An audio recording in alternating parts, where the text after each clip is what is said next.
Vivek. Good morning. Good morning.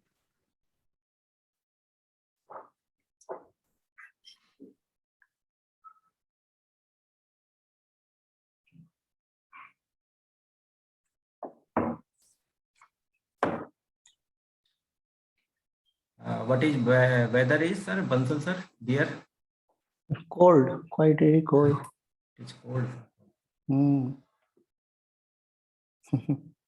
Winter have started now.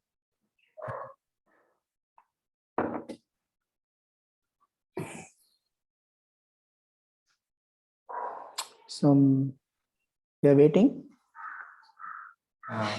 We can start. We can wait for 2 minutes. It's not yet 10 o'clock. Okay.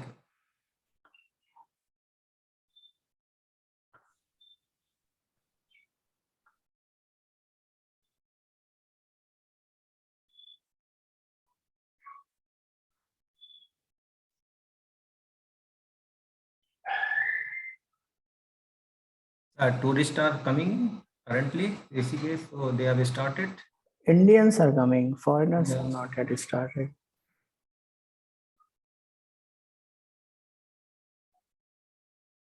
Now with Omicron, we don't know. New variant. Jyoli sir, you can start welcoming. Okay, sir, we can start it. Sure. Start.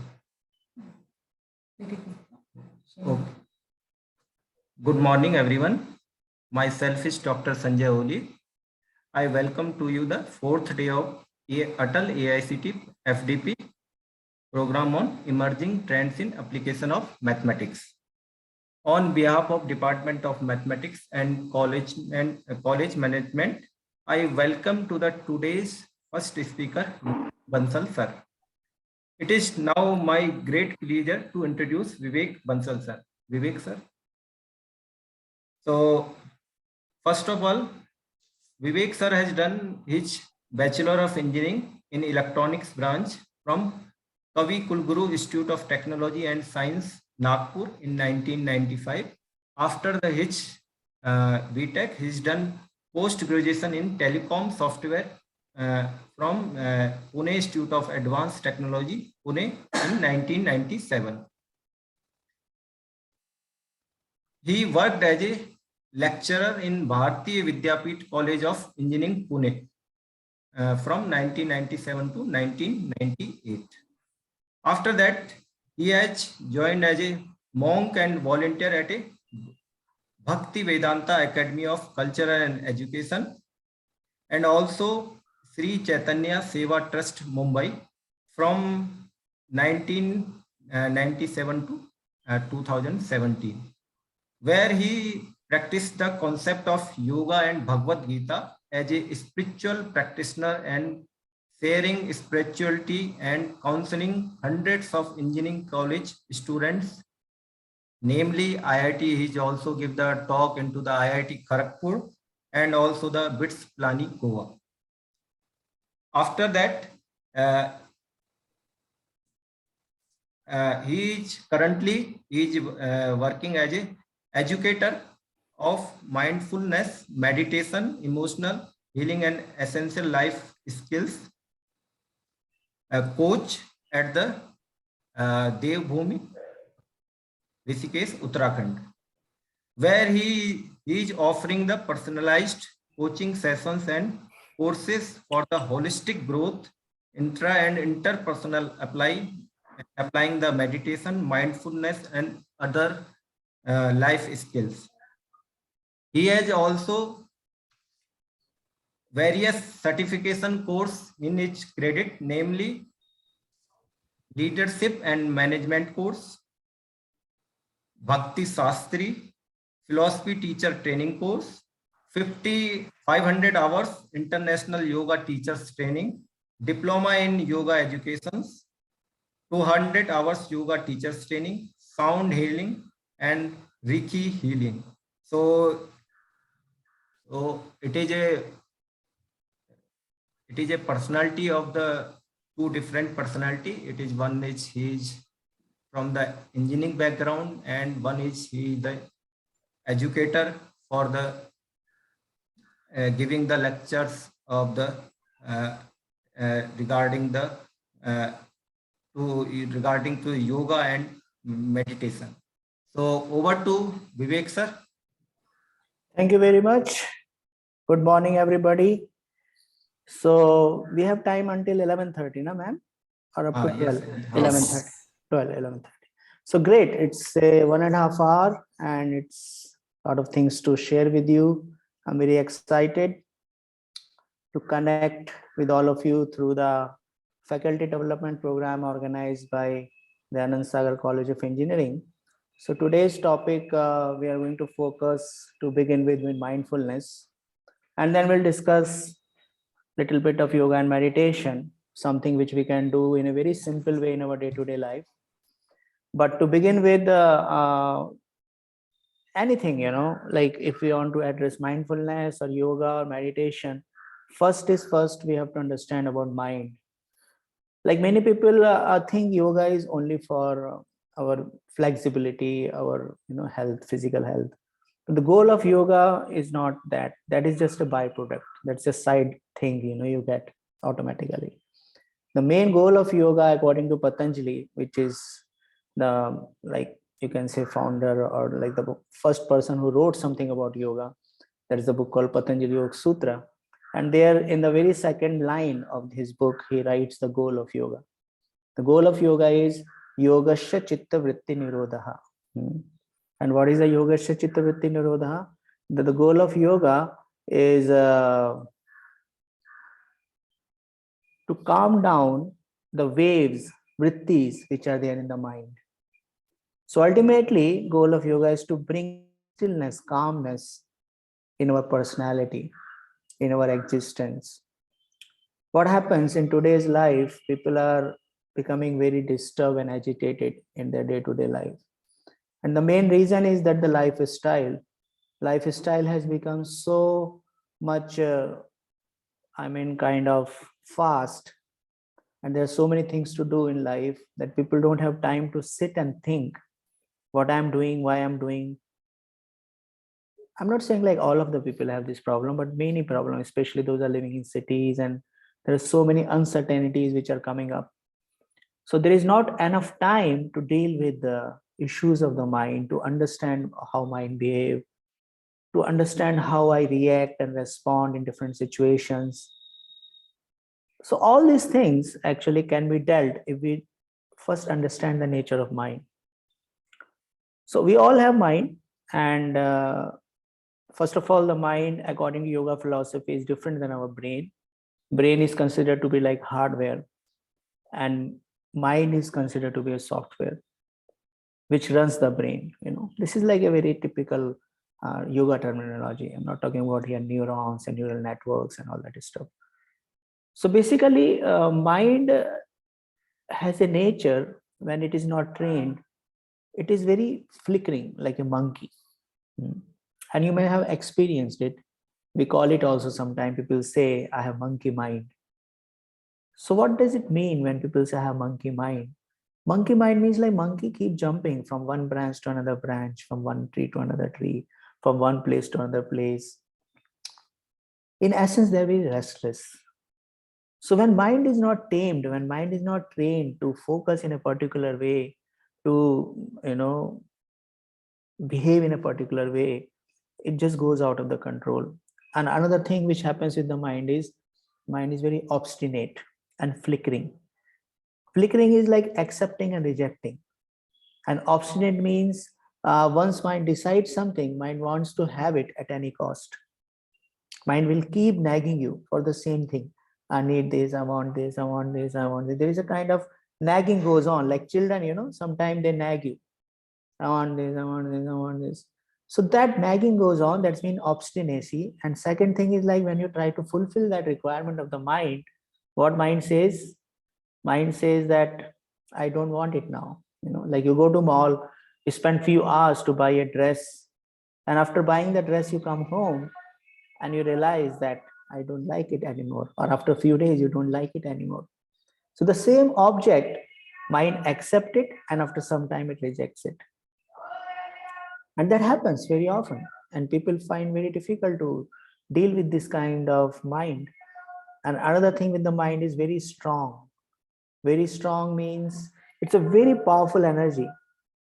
And when this powerful energy is there with us, we can either use it to grow, or if it is not tamed properly, it can destroy us. So the whole goal of mindfulness and yoga and meditation, all this stuff, is to first observe that how my mind is behaving in different situations, and then use some techniques, some proven techniques to bring it under control, you can say, or calm it down, and also avoid certain things which can agitate our mind, because mind has another nature which is called ability to absorb. Like a sponge keep absorbing. When you put a sponge into red color water, it will absorb red color. When you put a sponge in the blue color water, it will absorb blue color. Similarly, whichever place our mind is exposed, that kind of vibration mind keep absorbing. And they're called patterns in our life, belief systems, thought processes. We all have developed different kind of belief systems, the way we believe about ourselves, the way we believe about world and the people around us, the way we think, the way we respond. That all happens because we have absorbed different kind of patterns around us.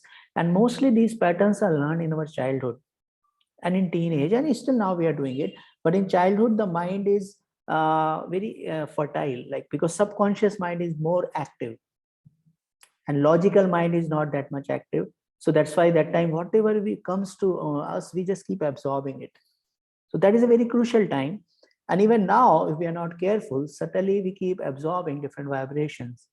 Like if you're exposing yourself to, most of the time, people who are very negative, or news which are very negative, very depressing kind of environment, then we may develop those kind of things in our life. Another thing with the mind, before I go further, it's very important to know that mind is like a bird having two wings. When mind is like a bird having two wings, what does it mean? It means mind is going either in the past or in the future most of the time, and which is not reality. So unknowingly, we are living in an unreal life, because wherever your mind is, that's where you are. You may be sitting here and listening to this presentation, but if your mind is somewhere in the past or in the future, worrying about something which is going to happen or may not happen, or you're just thinking about something which happened like 5 years back, somebody had hurt you in a way, or somebody had insulted you in another way, and you thinking about that particular failure or insult, that's what mind keep doing. Mind constantly conversing with itself, replaying past events and rearranging them into a better drama. And that drama goes on and on and on. Mind is very expert in just picking something and then connect it to something else, then connect it to something else. A lot of mental energy goes away in that kind of thought process, different kind of feelings comes, and we don't even realize. So mindfulness means that first we need to become mindful where my mind is. We have to become mindful that where my thoughts are right now. Mindfulness means how I'm sitting, what is my posture. Mindfulness means what words I'm using. Mindfulness is in every walk of our life. But to begin with, we need to understand where my mind is, because nature of the mind is also to always plan for the future. And planning for the future is not wrong. We should plan for the future, but that planning need to be done like once in a day by sitting for 10 minutes or 15 minutes. Maybe you can do it once in a week for 1 or 2 hours. Maybe you can do once in a month, once in a year, but not all the time you're just thinking about what if this happened and what if that happened. That's not going to help in any way. So having said so, we also need to understand, before we go further into this yoga meditation kind of thing, that what is the connection between mind and our body and senses. What is the connection? So here is a nice picture. What is this picture? It shows that there are 5 horses here, and there is a driver and there is a passenger. Hmm. And this is a very interesting picture, uh, which is compared to our body. And we need to understand the connection between mind and senses. Hmm. These 5 senses are compared to 5 horses. And what are these 5 senses?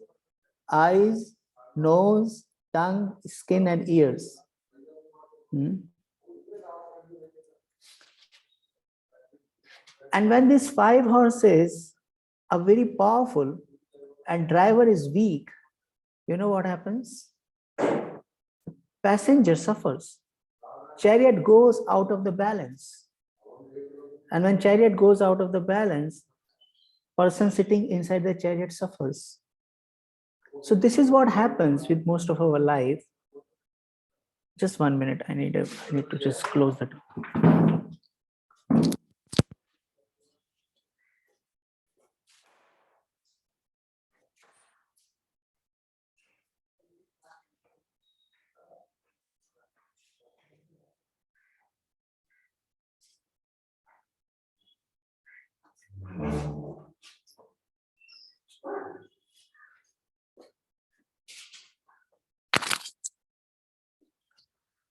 Sorry.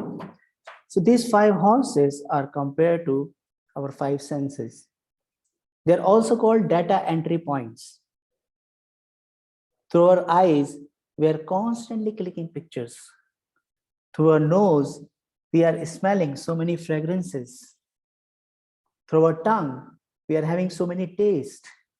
Through our ear, we are hearing so many kinds of sounds. Skin, so many different kind of touch. And all this data is going inside the mind. It just stored there. So mind become the storehouse of different experiences. And that's what I was talking about. Belief system, thought processes, and all of those things. And if we are not careful, if we are not making our intelligence very sharp, if you see in this analogy of the picture, if driver is very weak, then horses will go out of control. So part of yoga, meditation, and mindfulness is making our spiritual intelligence very strong. I'm not talking about here IQ, intelligent quotient. I'm talking about here ability to discriminate what is good for me and what is not good for me from long-term point of view. In any given situation, how I respond. And we need to be also very careful, because I was talking about mind has ability to absorb, that where are we exposing our senses. We should not allow the wrong kind of information or data to go inside us. And this is the flow chart which I'm going to show here. It's very important to understand that everything begins at the thought level, thinking stage. It says, by contemplating the object of the senses, positively or negatively, one develops attachment for them. When we see an ad on a billboard or in the YouTube or on the TV, it just start making a space in our mind. We start thinking about that particular car or particular model of bike or particular model of fridge or whatever, or a jewelry. And we start thinking about it, then we start feeling about it, because the whole media industry is designed in such a way to invoke certain kind of emotions in you. And when those certain kind of emotions are invoked in you, we develop attachment for them, products, or particular person. And then that attachment leads to obsession, which is called lust. You want to have it. There is a strong willingness to have it. And when it is not satisfied, then it transforms into anger. It transforms into anger. And when person gets angry, It leads to delusion, bewilderment of memory, loss of intelligence, and person just loses the full control of life. Now, if you see in this flow chart, the most crucial thing is at the thinking stage. If we can take care of issues at our thought level, then we can avoid so many problems in life. That's why one of the first thing when we talk about meditation, mindfulness, we need to start observing our thoughts. And if some thoughts are very negative, some thoughts are very destructive, we try to replace them. We don't entertain those thoughts. We have to mind our mind. We have to start observing our mind, how it's behaving, how it's reacting. Because if you don't watch your thoughts, then it just becomes too late later on. So thoughts are useless. What kind of thoughts are useless? What kind of thoughts are useless? Thoughts which are about past, it's gone. What is the point of thinking about something where you don't have any control?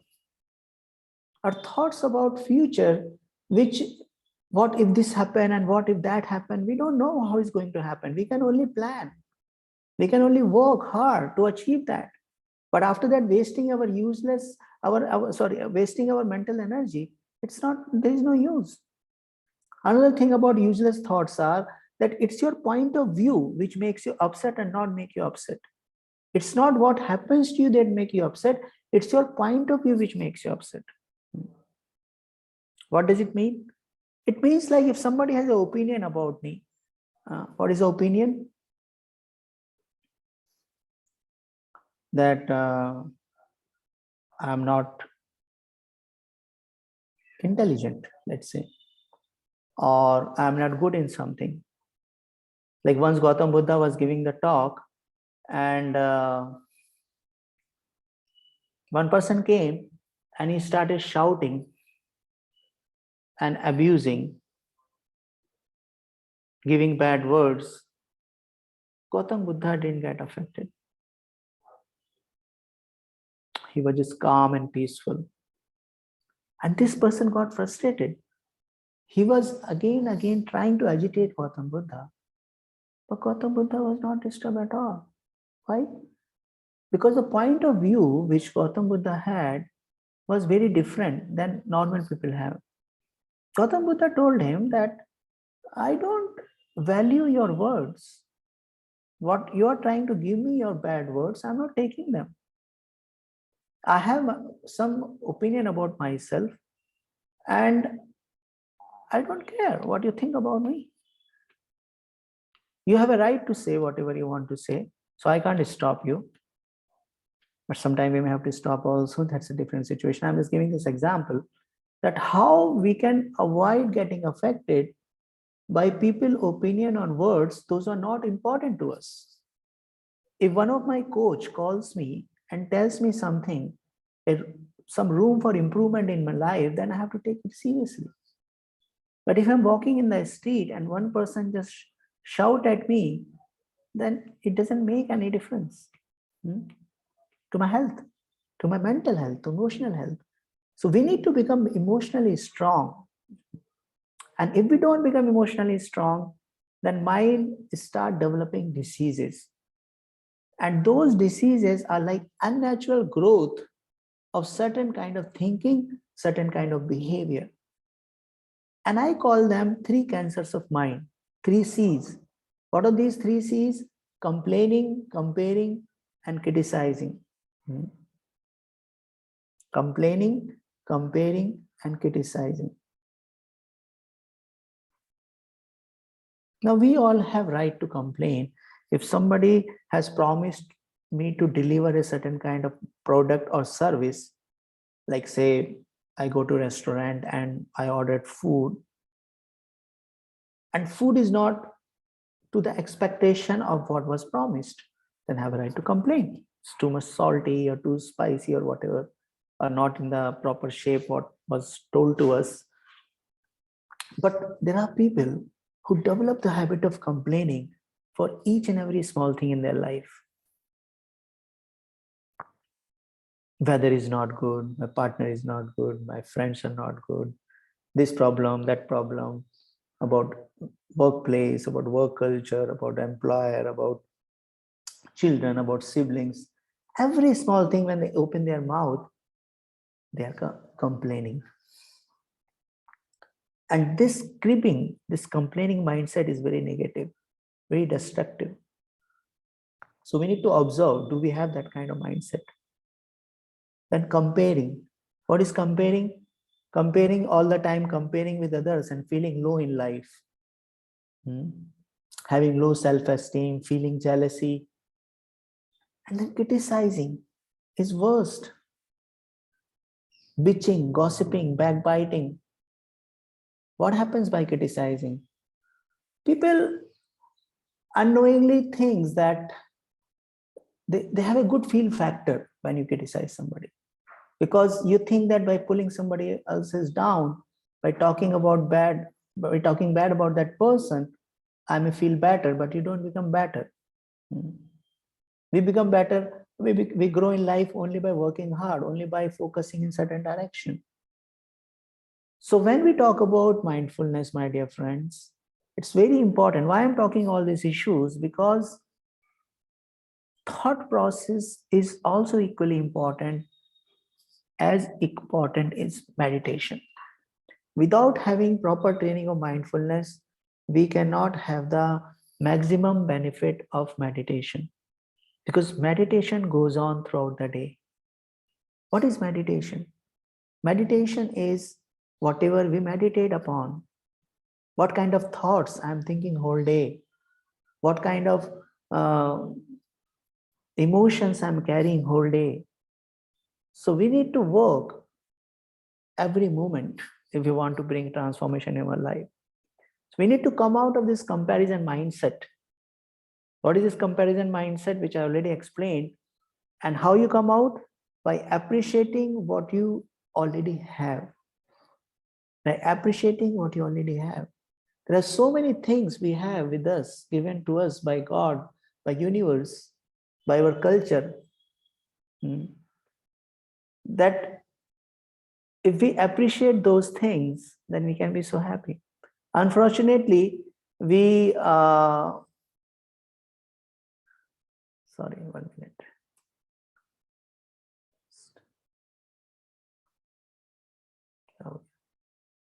Unfortunately, we just focus on something which we don't have. But there are many people in life who are around us.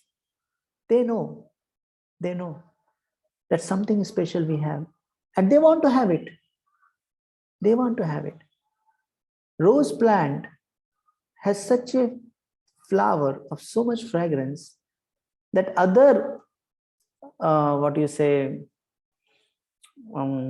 plants want to have that kind of flower with that kind of fragrance.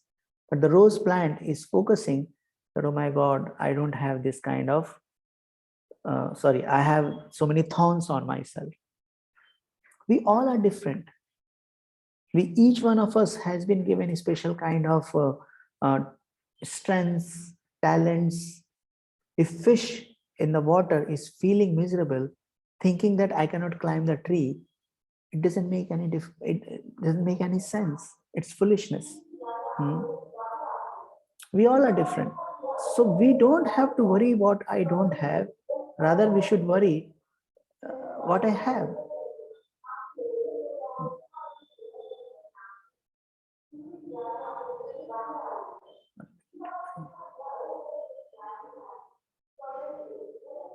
Sorry.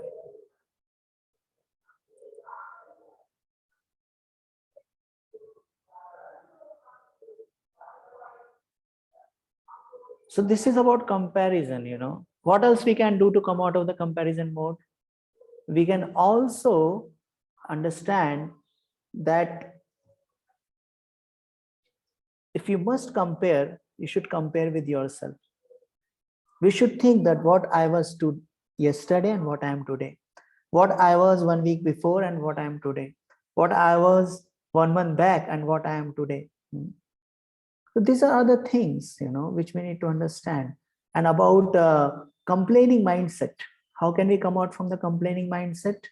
Complaining mindset, we can come out again very easily by being grateful, by being amazed to have things which we already have. Because, see, learn to look at everything with more amazement. That is called reminding yourself even simple things we have. So antidote for complaining is gratitude. Antidote for comparing is inspiration. If you meet somebody who is more qualified than you, then why can't we take inspiration and see this is an opportunity to learn something from that person? Get inspiration to go ahead. Like children, they are so amazed when they see something.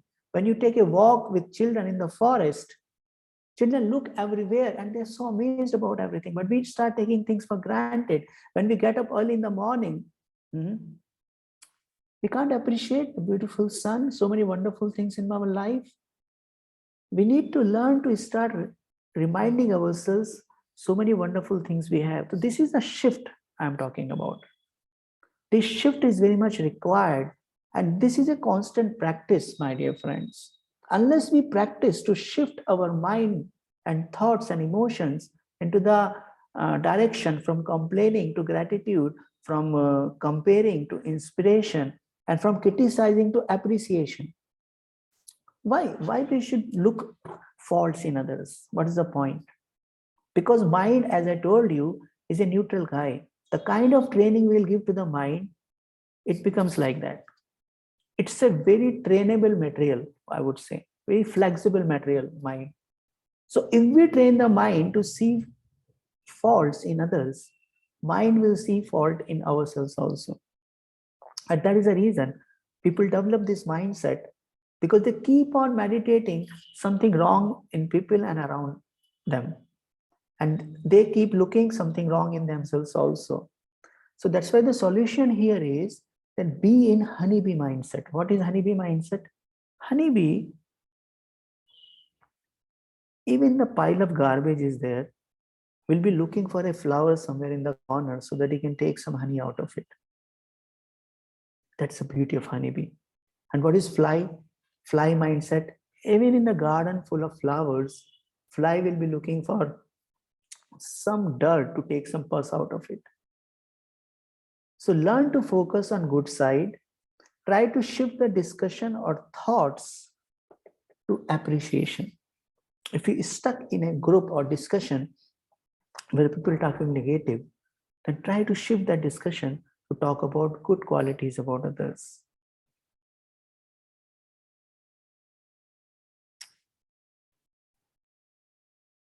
Now here you see very important slide. There are two circles here. One is circle of concern and another is circle of influence. Circle of concern is things that bother you, but you can't do anything about. Please listen carefully. And circle of influence, things you can do something about. There are many things in our life, we are very concerned about them. Like you may be concerned about some other family or some other country or some other issue which is beyond our reach. And we keep on thinking about it, we keep on talking about it, though we don't do anything about it because we don't have reach to that particular kind of issue. And a lot of our mental energy is wasted in that. And there is another small circle here, which is green one, circle of influence. Things you can do something about. Like say if you are the head of the department of one of the college, in one of the department, like say electronics department or maths department. So what is the circle of influence is? Your own department is your circle of influence. If you focus all your energy in your own department, then your influence will expand. You will be known in other departments and other colleges also when you do very well in your own circle or in a family or in a society. So it is very important when we talk about mindfulness and meditation that we need to be mindful of our thoughts and discussions and the talks which we are doing, that are we talking something which is around my circle of influence? Like many times I have seen people talking about issues which they don't have any control. If I'm sitting in Rishikesh and worried about something happening in Bangalore, how can I do anything about it? Rather, I do something in my own circle of influence so that people may get inspired, people may want to come here and take some help or whatever. So this is another concept which I wanted to share with you, that when we talk about mindfulness, please be mindful of your thoughts, whether your thoughts are in the circle of influence or circle of concern. Because if you work in your circle of influence, your circle of influence will expand and gradually will take over the circle of concern also, and you will become more influential gradually. This is crucial, which I'm showing you again. Between our action and response, there is free will, instinct versus choice. We are constantly choosing. Either we want to choose or we want to behave like robots.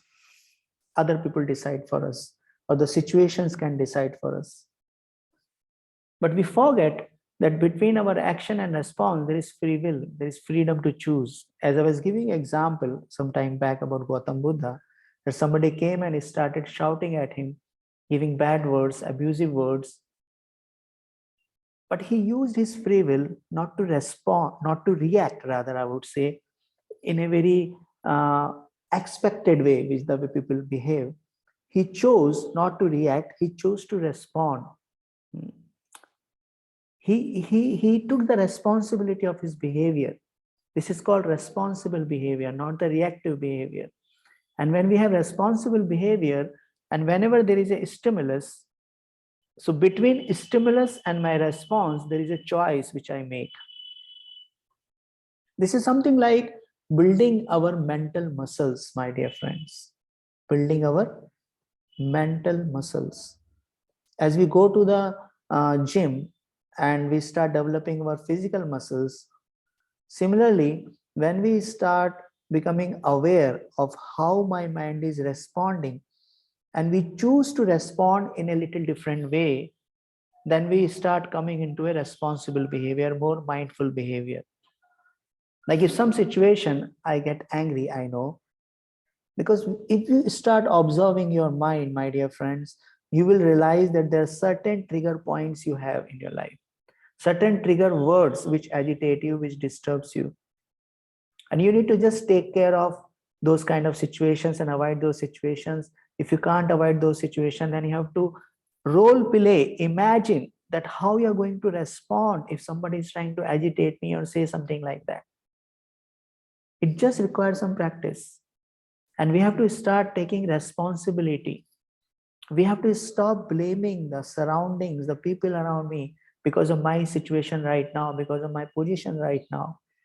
And when you start taking responsibility for what you are, what I have, what I do, this attitude is an attitude of growing, going further in life. And for any behavior to change, we just need 4 steps. What are these 4 steps? First is unconsciously incompetent.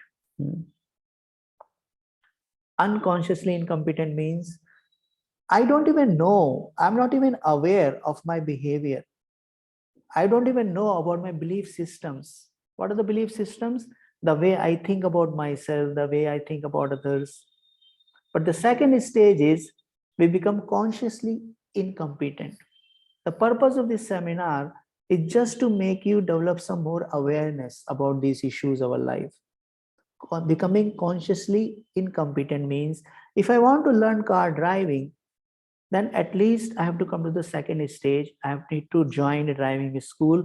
And after joining the driving school, I'm becoming consciously incompetent. Means I'm not competent, but I'm conscious now. Where is how to change the gear and how to use the clutch and brake and accelerator and steering. And the coach is sitting next to me. And gradually, when I keep on practicing it, I come to the third stage, which is called consciously competent. After 21 days of learning driving every day for 1 hour, then I am able to drive without having a coach next to me, but I'm very alert, I'm very conscious, but I'm competent also. But when you drive like this for a few months, then you come to the fourth stage that is called unconsciously competent. What is the meaning of unconsciously competent? That now it has become our second nature. Similarly, dealing with our mind, learning the mindfulness behavior, then in the beginning, there will be consciously incompetence will be there. Then we keep on practicing, keep on observing it, and gradually it will start changing. The whole things will start changing. And that will become our behavior, our natural behavior. You will be a new person, totally. Now, before I go to the next topic about mindfulness, let me practice just few minutes of a very simple kind of mindfulness breathing meditation, which will help you to observe your thoughts and emotions, because I have been talking theory, but you may be wondering what's going on here and how to do it. It's very simple. It's very simple. I will do it for 5 minutes, and again we will do another kind of thing towards the end of the session. But right now, I'm going to share with you something so simple that you will realize that how it's so easy to be mindful. Now, wherever you are, whether in the office or home, just sit with your back straight. Sit with your back straight, even if you're sitting on your chair, no problem. If you're sitting on the ground, you can have cross-leg position. Sit with your back straight and close your eyes.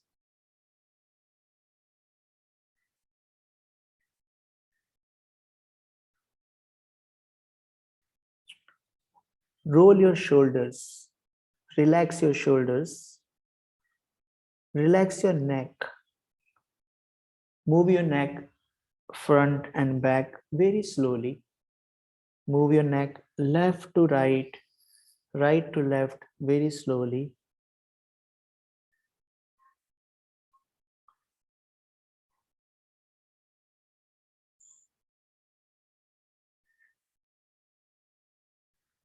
Now start observing your breath. You have closed your eyes, your back is straight, your hands are on your knees so that your back remains straight. Your hands are on your knees.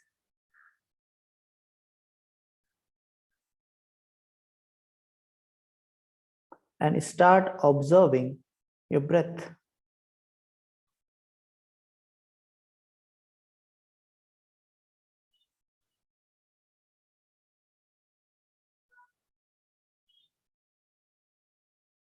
And when you're observing your breath, just see how your breath is moving.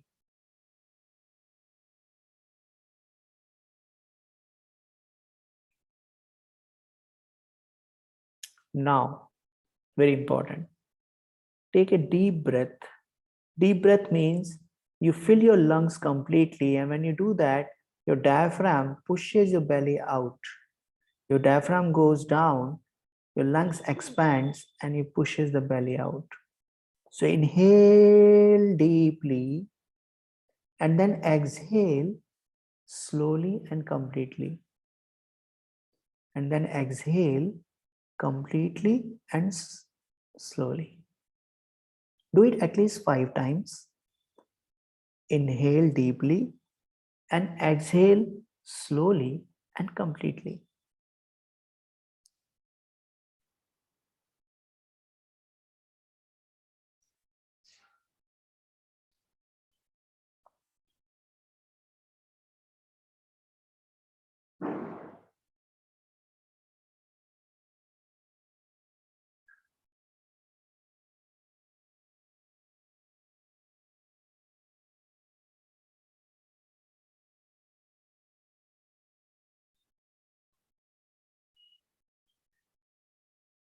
Your complete focus is on the movement of your breath.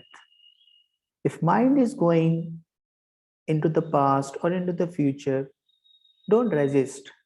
Allow it to go wherever it's going. You are just becoming an observer of your thoughts and emotions, and your complete focus and attention is on your breath.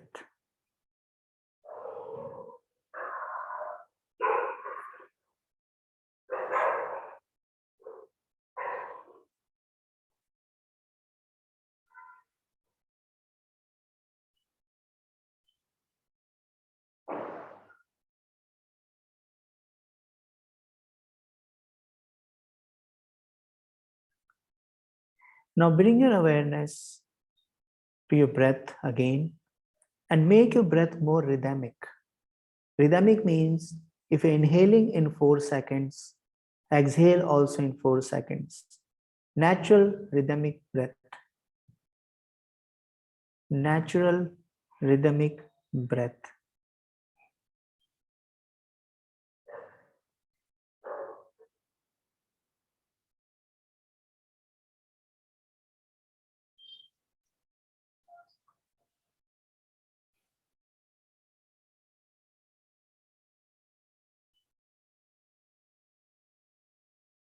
Now bring your awareness to your forehead.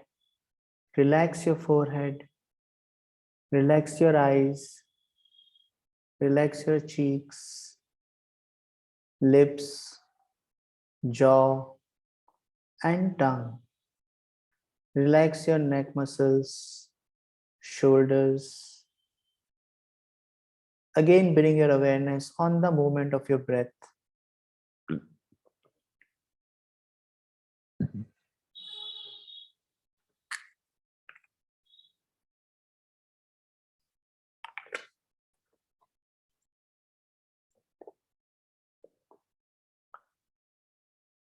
So if your mind is going on thoughts about future or in the past, just don't worry about it. Your only focus is on the movement of your breath. Bring your awareness to the inner walls of your nostrils. And when you bring your awareness to the inner walls of your nostrils, you make your breath more deeper and subtler. Now see, your breath is moving. It's going inside. Imagine when you're inhaling, breath is traveling from both of your nostrils to the middle of both of your eyebrows, to the third eye. Take your awareness to the middle of your both of eyebrows, third eye, middle of both eyebrows, and imagine as you're inhaling, breath is going inside to the middle of both eyebrows, and when you're exhaling, breath is coming out from the middle of both of your eyebrows.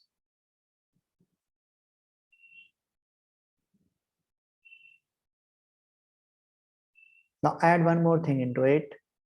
While exhaling, imagine you're exhaling all the worries and anxieties and suppressed emotions out of your existence.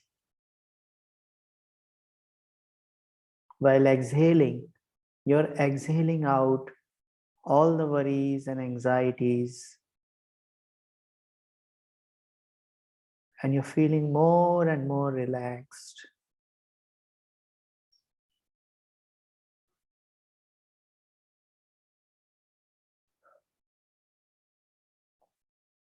Just relax while exhaling all the toxins at the emotional level, all the negative thoughts. Life is beautiful, and take it out.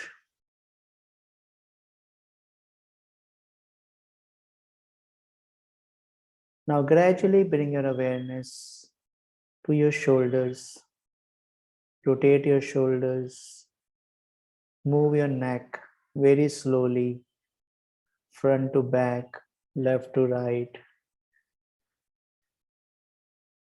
Bring your palms together, rub them nicely, create some heat out of it. Cover your eyes with your palms.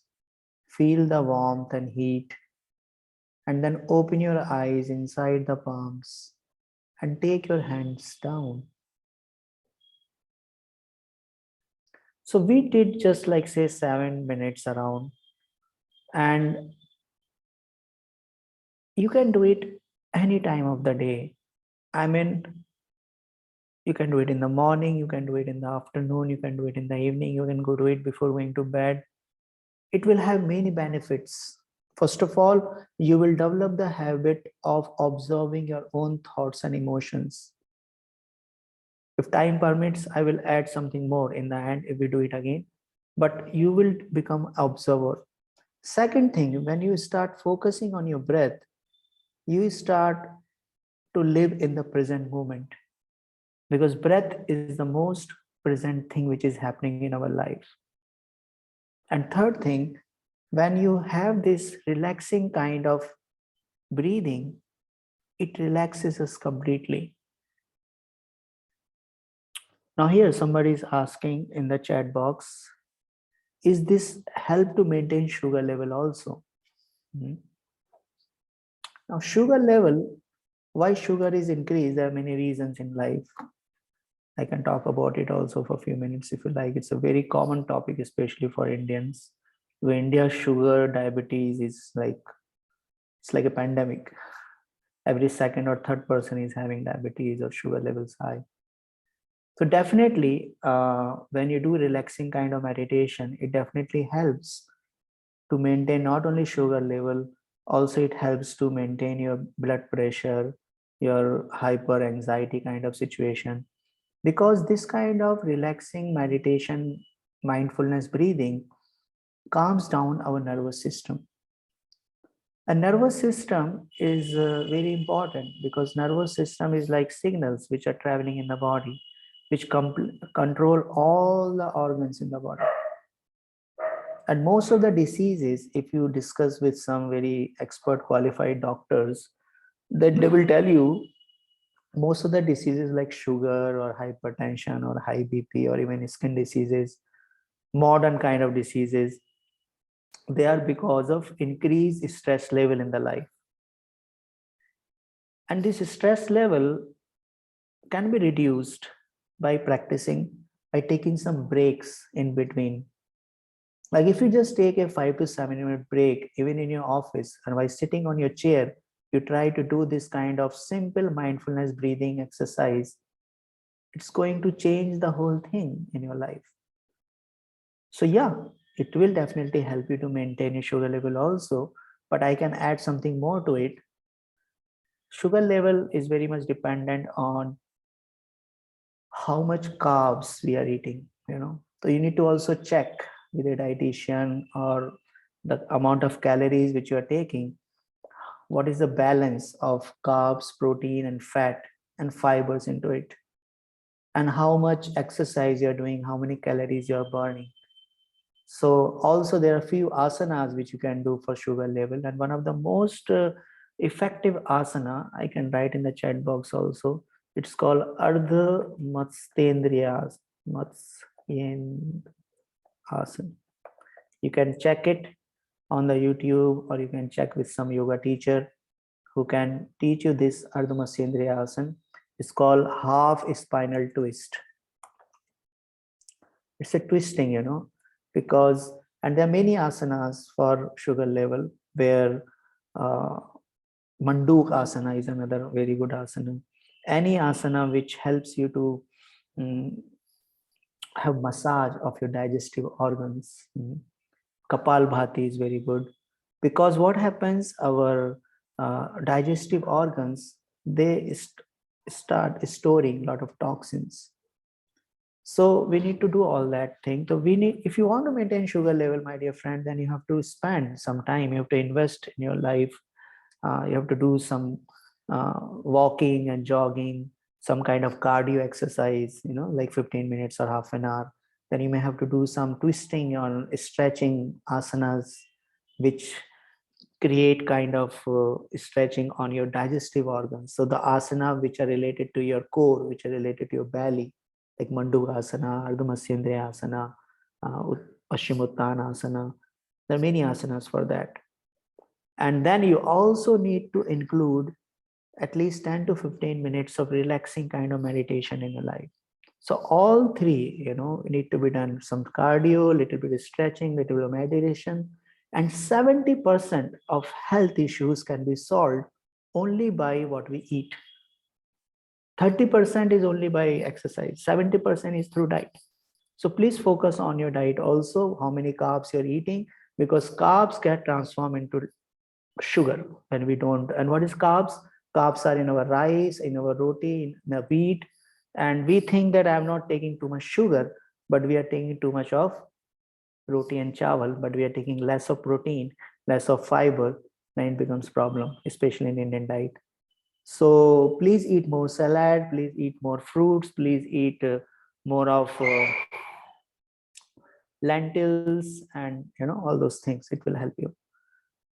So here, coming back to my discussion, we were talking about observing your mind. And if you observe your mind, then you will find that mind is fighting some useless battles. What are these useless battles? These useless battles are thinking, this constant nagging which goes on into my mind. Some negative auto talk. So if you want to be stress-free, you also need to slow down this continuous rambling internal dialogue. What is this continuous rambling? I'm not good enough. I'm not good in this. I'm not good in that. That person, looked at me like this. That person doesn't like me. That person angry with me. Don't waste your time in these useless mental battles. What if this happens? What if that happens?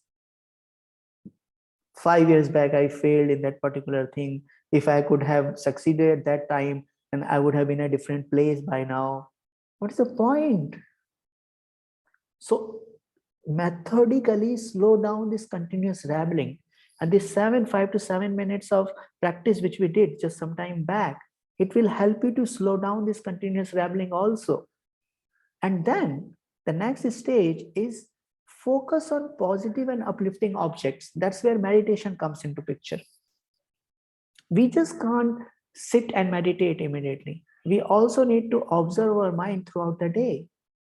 And then you practice to focus on uplifting objects. Like you see in this picture, when plane takes off from the airport, like the Mumbai airport or Bangalore airport, all these big skyscraper building, they look small matchbox. When you're sitting in the window of the window seat of a plane and you look down, all these big skyscraper buildings, they appear like small matchbox. So when we start shifting our thoughts and emotions to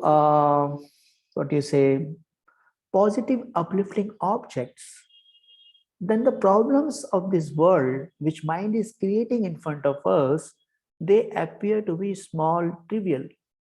That is a way to do it. Meditation is not just sitting for 2 minutes. That's a part of meditation. But also we need to train our mind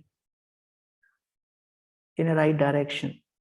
And why we need meditation, as I told you in the beginning of my presentation, there is a great need to slow down the mind. And how we slow down the mind? You see here. In meditation, there is constant observation of mind. It's an experience and cannot be described, like colors cannot be described to a blind person. It is a state of consciousness in which all mental waves are stilled. It involves setting aside a regular time and place for a specific purpose of discovering that infinite well of wisdom lies within. So when you take out time for yourself and sit for like 5 minutes, 10 minutes, observe your mind, observe your breath, then gradually and slowly we will start going deeper inside you. You will realize that how my mind is gradually becoming more and more calm. Because there is a very fundamental principle in yoga and meditation that our breath and prana and mind, they are all three are interconnected. So when you settle your breath, your mind automatically settles down. Now I want to ask, I want to take a break for a minute and ask some of the participants, when you practice this 5 to 7 minute meditation, you may be doing your own meditation practices also. So did you experience a kind of calming down of your mind in just 5 to 7 minutes? Or just share some of the experiences which you have about meditation. You can unmute yourself if possible. I don't know whether you can. Yeah, you can. And then just please share something, or if you have to ask something specific about a particular kind of issue related to meditation or a behavioral issue before I go further, because it's a very practical, relevant topic where I need some interaction also for my audience. I need to understand whether they are with me and what they are gaining by now. It's almost an hour I'm talking. So specifically, I'm asking some what you felt in this 5 to 7 minutes of very simple mindfulness breathing meditation kind of practice.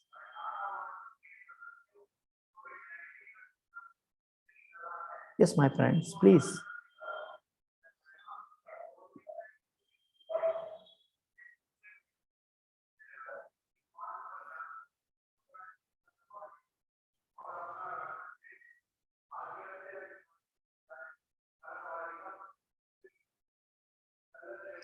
Okay, I think nobody is there. Now let's come to this very important fundamental principle of yoga and meditation. It's called Atha Yoga Anushasanam. Atha Yoga Anushasanam means this is the first sutra in Patanjali Yoga Sutra book. If you want to practice yoga and meditation, Patanjali is saying very clearly, now here begins the discipline of yoga. Anushasan. Shasan means to rule. Shasan means to administer. So if you want to practice yoga, yoga can be practiced only when you decide to rule yourself, when you try to control your senses and mind, when you decide to administer yourself, you become the administrator of your own life. You start taking responsibility of your life. So it's a serious business. So if you want to be really successful on the path of yoga and meditation, first thing you have to set aside at least some amount of time every day for this practice. And why this word atha used here? Atha means now or therefore. This is opportunity. Generally, we don't see a book which is starting from this particular word called atha. Atha means now. Now generally comes after you write something, after you say something. But here atha is very, very important, because Patanjali is trying to say, since you have this opportunity, because you are in touch with people who are practicing yoga and meditation, you have an opportunity to uplift your consciousness to a higher level, which not many people have that opportunity. So that's why we need to bring Anushasan. We need to bring some kind of shasan means rule. We have to rule. And another thing about yoga is, which is here, which I explained in the beginning, Yogasya Chitta Vritti Nirodha. When you start practicing yoga and meditation, you start calming down your mind gradually. And there are many definitions of yoga are given. Yoga is not just asana practice, my dear friends. Yoga is the stilling of thoughts. Because so many thoughts, they come and go, they come and go, and they make life miserable. Some thoughts are very positive, some thoughts are very encouraging. So we need to also learn to replace those thoughts. And according to Bhagavad Gita, Karma Yoga, what is that? Yoga is defined as samatvam, evenness of mind. Yoga is also as skill in action, yoga karma sukausalam. So what do you mean by samatvam, evenness of mind? Evenness of mind means that we develop a mindset where we are sama, where we are equal, we have equanimity towards both success or failure, heat and cold. They are called dualities. Respect or dishonor or insult, honor or dishonor. The idea is that when we start practicing yoga and meditation, then we are not affected by our surroundings so much. We are not affected by so many ups and downs of life. We can maintain the soberness of life. We can maintain that calmness and peacefulness in life. Like if we are successful, we don't jump like a monkey. And if we are a failure, we don't cry. We don't cry like a baby, you know. We have that maturity to handle both success and failure with diligence. You know, one of the very beautiful statement I read once, the greatness of the person can be estimated by his or her ability to tolerate the provoking situations. I'll say it again. The greatness of the person can be estimated by his or her ability to tolerate the provoking situations. So when we start practicing yoga and meditation and mindfulness, our ability to tolerate the provoking situation increases. When everything is wonderful, to behave nicely is very natural. But when things are not going the way we are expecting them to go, that time to maintain our serenity, that is a test. And when you do practice of these techniques of mindfulness and meditation, you come to that stage of samatvam. And also yoga means skill in action. What is skill in action? Yoga karmasu kaushalam. What is karma yoga? Karma yoga is not just doing your work. People say work is worship. Just do your work, that is karma yoga. No. That even everybody is doing their work. But how you're doing your work, and the more important thing is when the results come, how you react to that. So dutiful detached work, it's karma yoga. What is dutiful detached work? That when I'm doing my work, like say I'm studying for my exams, I'm studying as if everything depends on me. I'm putting my life and soul into it. I'm putting my heart and soul into it. I'm just putting all my energy into my studies. But after the exam, I don't care until the result comes. And when result comes also, I'm not so attached to it because I did my best. If something went wrong, then I take responsibility of it and I want to bring some change in my way of study, the approach to study. But I am not going to get affected emotionally because I did my best. That's called karma yoga. You focus on your duty. You're not focused only on the results. But people, while they're studying, there's so much in anxiety. What kind of result will come? Who cares? I am doing my best. That's karma yoga. And I'm not that much affected with the results because I keep moving on in my life. I don't waste time in BMW mode. You know what is BMW? A car, but also BMW are called blaming, mourning, and waning. People have this habit of blaming to some situation, blaming to some person when something goes wrong. Oh, because of this, this happened. Because of that, that happened. Because of this person, I could not do it. Because of that person, I could not do it. So people have this habit of blaming and not in the mindset of taking responsibility. When we take responsibility of our own decisions, then we grow. Then we move ahead in life.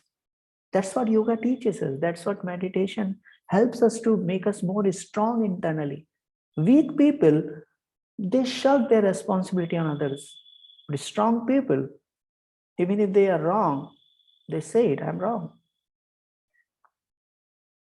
And they have a habit to give credit to others. That's called skill in action.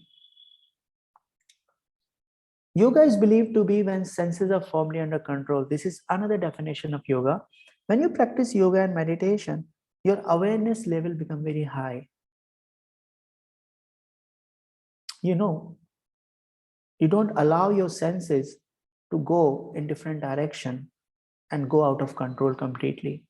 Like I showed you picture in the beginning of the chariot, 5 horses, 5 senses, just imagine. And if intelligence is weak and not sharp, then senses will go, eyes will go in another direction, ears will go in another direction, tongue want to taste all the tasty stuff and spoil the health. Like somebody was asking about sugar level. Sugar level can be controlled to a large extent just by controlling your tongue. Tongue is like a rudder in the ship. You know, rudder in the ship is a very small piece of metal, but it can change the whole direction of the boat or the ship. Very small piece of metal. Similarly, this tongue is a very small piece in our body of flesh. It's not even having bones inside it. It's so soft, it's so delicate, but it can change the direction of the whole body, whole direction of our life. So yoga, when you practice yoga, you actually start having control because you start getting higher pleasures of life. You start relishing at emotional level, intellectual level. It's beautiful. When somebody is hungry, damn hungry, even if you bring some dry bread, dry roti, that person will eat it because he's hungry. But that time, if another person comes with nice cake or gulab jamun or some kind of pongal, sweet pongal, then person will definitely would like to eat that and forget about the dry roti. So with yoga, we start getting higher level of pleasures in life, the pleasures and the peacefulness and happiness. And it becomes very easy to say no to many things which are destructive in life. So mind is like a phonograph record containing different grooves and impressions.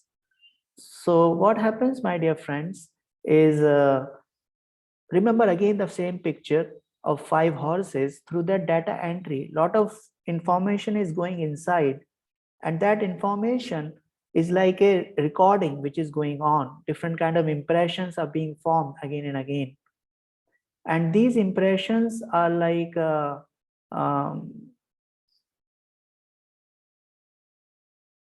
can be good impressions or bad impressions. So with the help of meditation, what happens is we create new positive channels in the mind and eradicate those are destructive. So through meditation, we are trying to do both. What we are trying to do? We are trying to remove, we are trying to release all the toxins, all the negative stuff. And also we are creating new positive experiences. It's called in technically Klishta Vritti and Aklishta Vrittis. But I don't want to go into that technical detail. But the idea is that through meditation, we develop these qualities like love, compassion, cheerfulness, kindness, and many qualities which ultimately bring us to a level, what do you say, positive emotions, positive emotions. And when we have positive emotions, we can deal with many stressful situations. So how we develop these qualities? By focusing on positive uplifting objects you see in this slide. And what are these positive uplifting objects? Those positive uplifting objects are different energy centers which we have in this universe, and those energy centers are there within our own body also. So before I end, I want to ask you questions also, and I will take you to a journey. The first meditation which I taught you was just very simple mindful breathing. An extension of it can be done by taking your awareness to different energy centers of your body. That's called chakra meditation. You know, or some people call it Kundalini chakra meditation also. Or you can meditate on a very high power energy mantra, depending on which kind of a religion or a spiritual background you come. Or you can meditate on a very high power yantra, some kind of picture. Or you can meditate in a very natural place, like going near Ganga or very, very sacred river or forest or Himalayas, and just being with nature.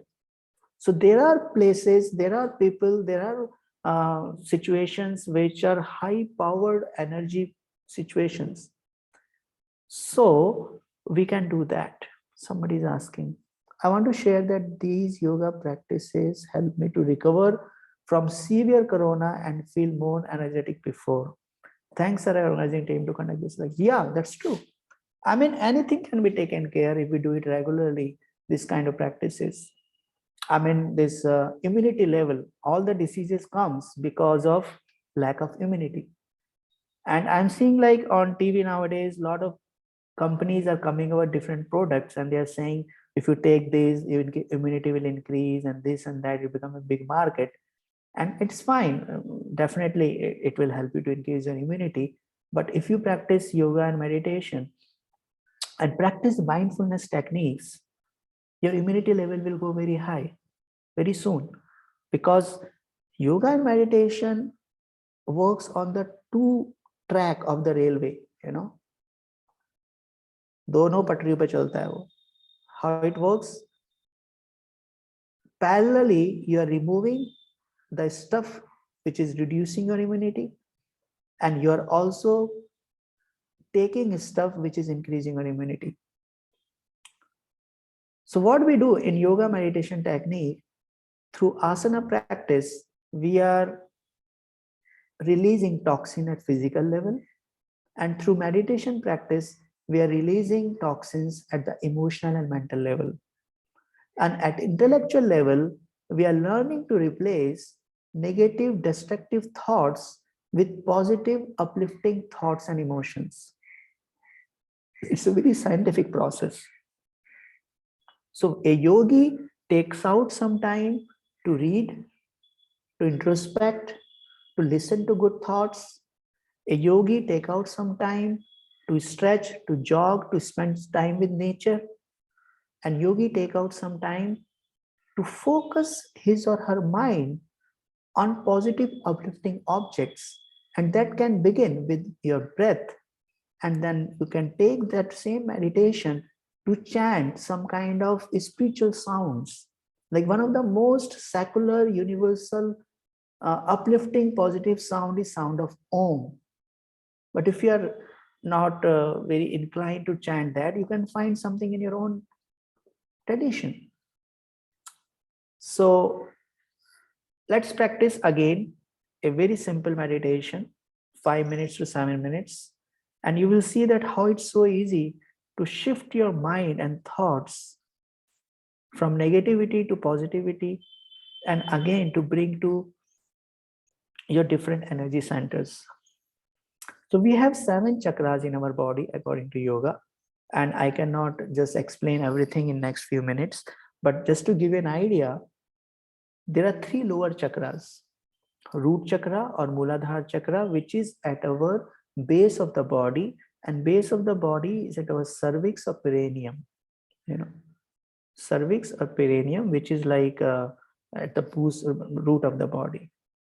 And then we have Swadhisthana chakra or sacrum chakra. You can read about it, a lot of this stuff on internet is available already, which is also called sacrum chakra, that is just above our sexual organs. And then third chakra is called Manipur chakra, or you call it solar plexus, which is around our navel. Then we have Anahata chakra or heart chakra, which is around our heart. Actually, all these chakra are in the backside, in the backbone, but the reflection of them can be seen in the front, or observe, or you can't see, but you can just imagine it's there, that energy center. Then we have Vishuddhi chakra or throat chakra. And then we have third eye chakra or Agya chakra. And then we have the last one, Sahasrara chakra or crown chakra.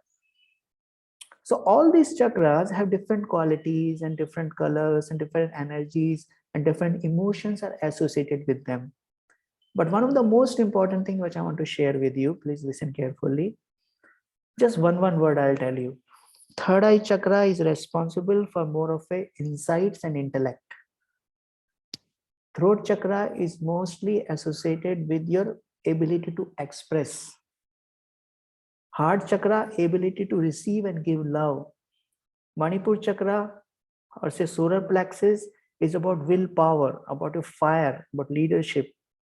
So this Swadhisthana chakra is more about sensual pleasure, which is just above essential sexual organs. and the root chakra, which is responsible for grounding. So these are the few qualities associated with them. But let's take one example for today's session. If somebody has difficulty in not having enough willpower, strength to go ahead and achieve something in life, then person need to focus on solar plexus. A person has some digestive issues, then also solar plexus, which is around navel. So practice for 5 minutes again with me, my dear friends, this Manipur chakra meditation or solar plexus meditation with me. Wherever you are, again, sit with your back straight, close your eyes, relax your shoulders, relax your neck. Now it has to be more simple. Some steps will be same as we did last time. So again, repeat, sit with your back straight, wherever you are, on the chair, on the ground. Keep your hands on your knees, relax your shoulders, relax your neck, and start observing your breath. Just observe your breath, that how your breath is moving in and out. It's a very simple way to do it. You can do it even just for 5 minutes if you don't have much time. But if you can wait for half an hour, that would be great.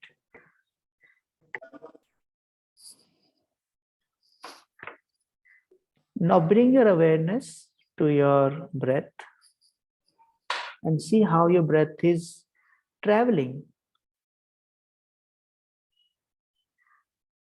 And make your breath more deep. Deep inhalation means inhale deeply so that your lungs are filled completely with air and your belly is pushing your diaphragm is pushing your belly out, and then you're exhaling very slowly and completely.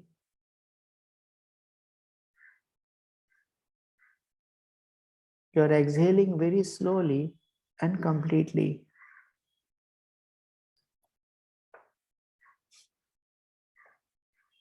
Continue to breathe like this. This is called complete yogic breathing or deep inhalation.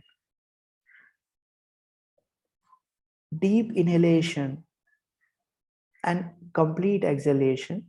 Inhale in 4 seconds and exhale in 6 to 8 seconds.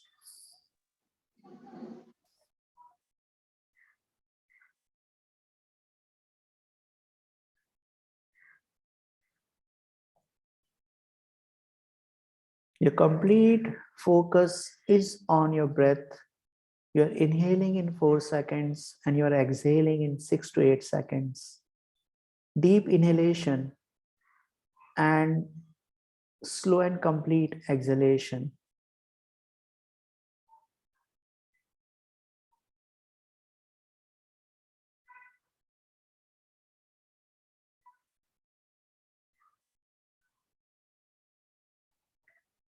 Now make your breath rhythmic. Make your breath very natural. There is no endeavor in your breathing now. If you're breathing in 4 seconds, like inhaling in 4 seconds, you're also exhaling in 4 seconds.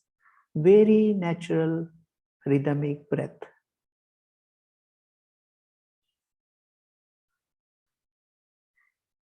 Your mind is trying to go into the past or future. Let it go wherever it wants to go, because you want to bring your awareness on your breath movement. And your breath is so natural. It's just going in and coming out.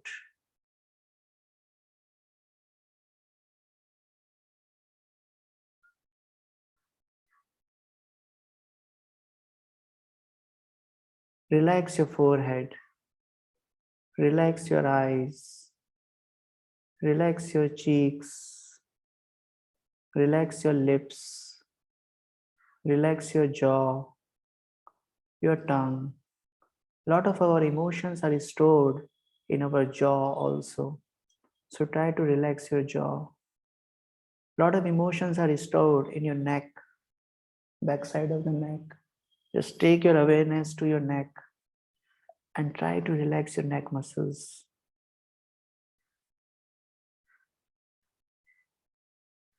Now bring all your awareness on your breath. Your breath is very natural, rhythmic, very natural breath. Now make your breath more deeper and subtler by taking your awareness to the inner walls of your nostrils.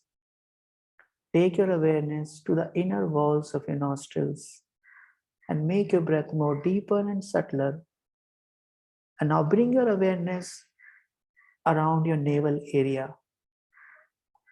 Bring your awareness around your navel and imagine that now your breath is traveling from your nostrils to your navel and then again back while exhaling,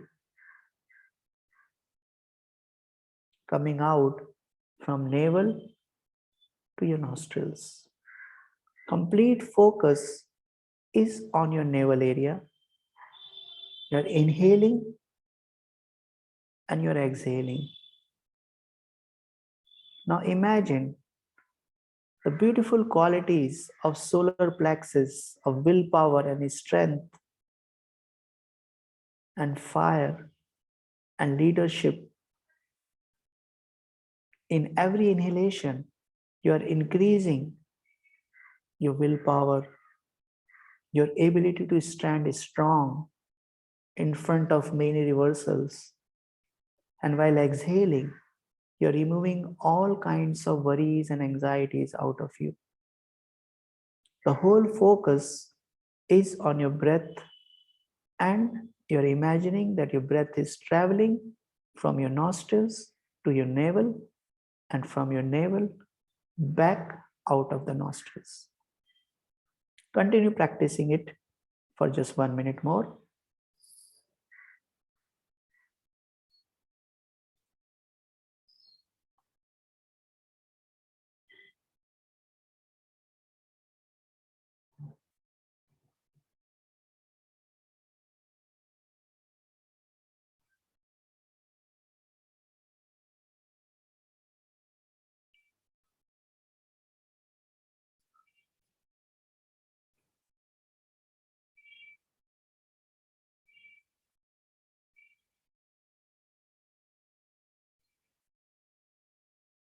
Now bring your awareness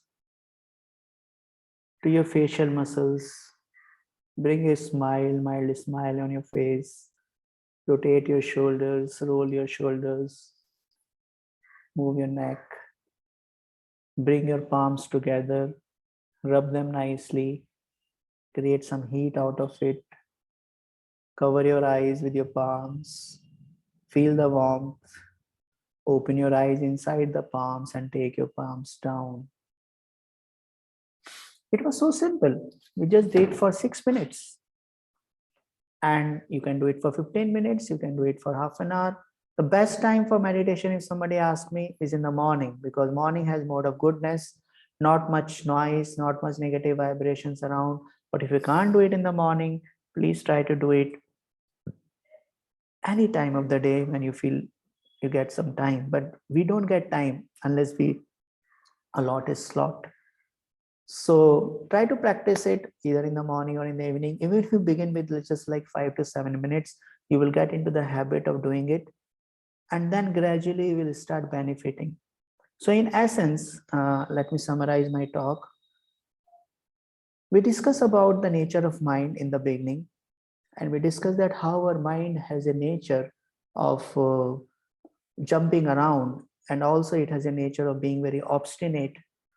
And it has a nature to absorb different kind of vibrations.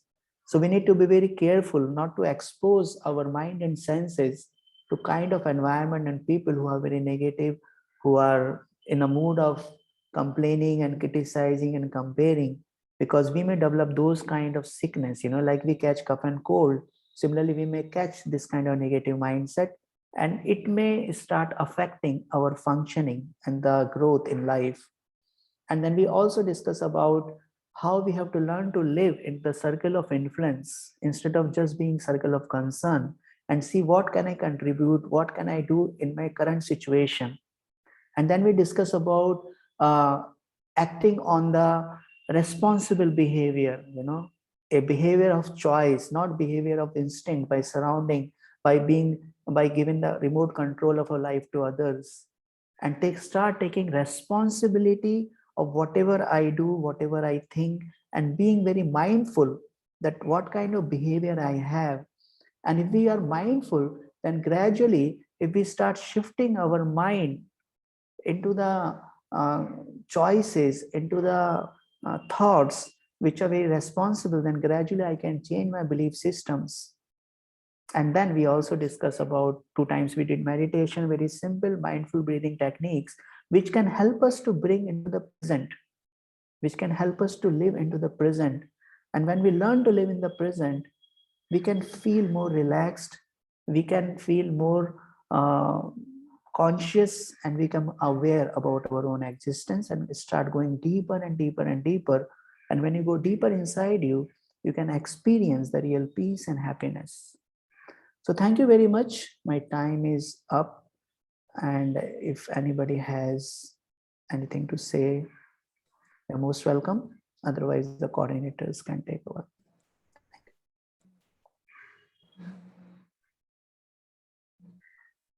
Okay, thank you, sir. I have this channel called Grow with Vivek. If you want to watch some more videos on mindfulness, because the time was short, and the mini meditation techniques are also there. Around 50 to 60 videos are there, short videos. So you can just have a look at it. Channel name is Grow with Vivek. Thank you very much. Thank you so much, sir, for giving your time. It was really nice to listen to you and know more of this meditation techniques and how we can keep ourselves calm. So first interaction with you, but very nice, sir. On behalf of management of DSI and AICT Atal, I want to extend my hearty thanks to you, sir. Thank you so much. Thank you for giving me the Thank you. opportunity. Thank you, sir. Thank you. Bye. Vivek, sir. Yes. Yes, sir. Very nice session, sir. Really relaxable session, sir. Thank you so much for the great relaxation. Yeah, thank you so much, sir. My pleasure, ma'am.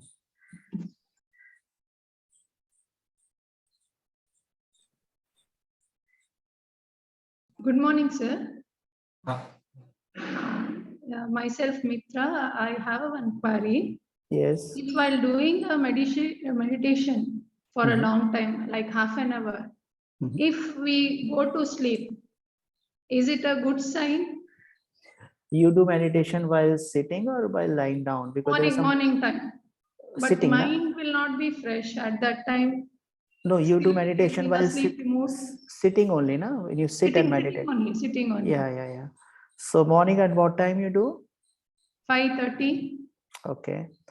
So you just get up from the bed and start meditating, or you freshen up, and how you do? After fresh. Yeah. So at what time you go to sleep, if you don't mind sharing that? Around 10:30 to 11, sir. Okay, so you're getting around 6.5 hours sleep. Yes. So I mean, what you can do, ma'am, is you need to do some stretching before sitting for meditation.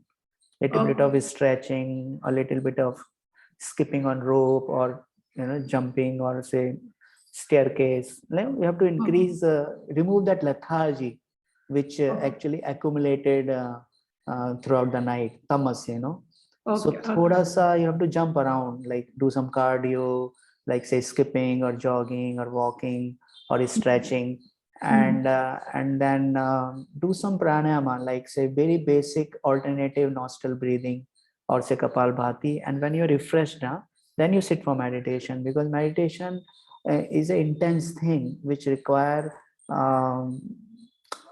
we need to be energetic to do it. But if you are like dumb now, you'll go to sleep, and that's not good. That was the main Yeah. reason, I think. Okay, Yeah. sir. Thank you very much. Yes, you're welcome. Sir, question from participant. Is the self to maintain sugar level also? This meditation? Pardon me? So this, I addressed it in my class. It is helpful to maintain sugar level. Yeah, it's helpful, but sugar level is, if you're really serious to maintain sugar level, I answered during the class that you have to really focus on your diet. and you have to focus on cardio exercises. You have to focus on, I mean, all 3-4 need to be taken care. If somebody says, I'll just meditate, it will take care of your nervous system.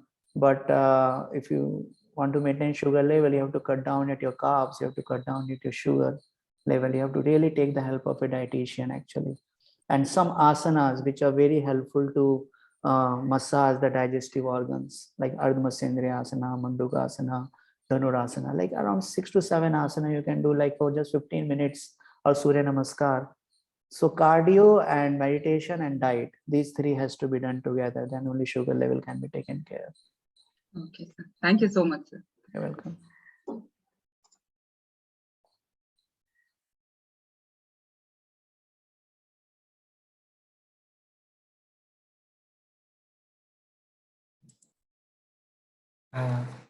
Thanks, sir, Vivek sir, for your nice lecture, wonderful lecture regarding the mindful, how we can we can develop the various features of mind's skills.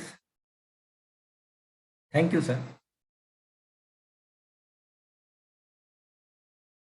Hello, Vivek sir, you are.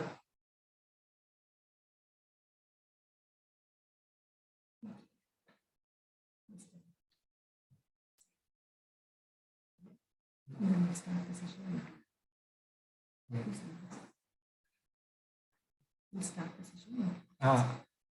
will start the session after 5 minutes.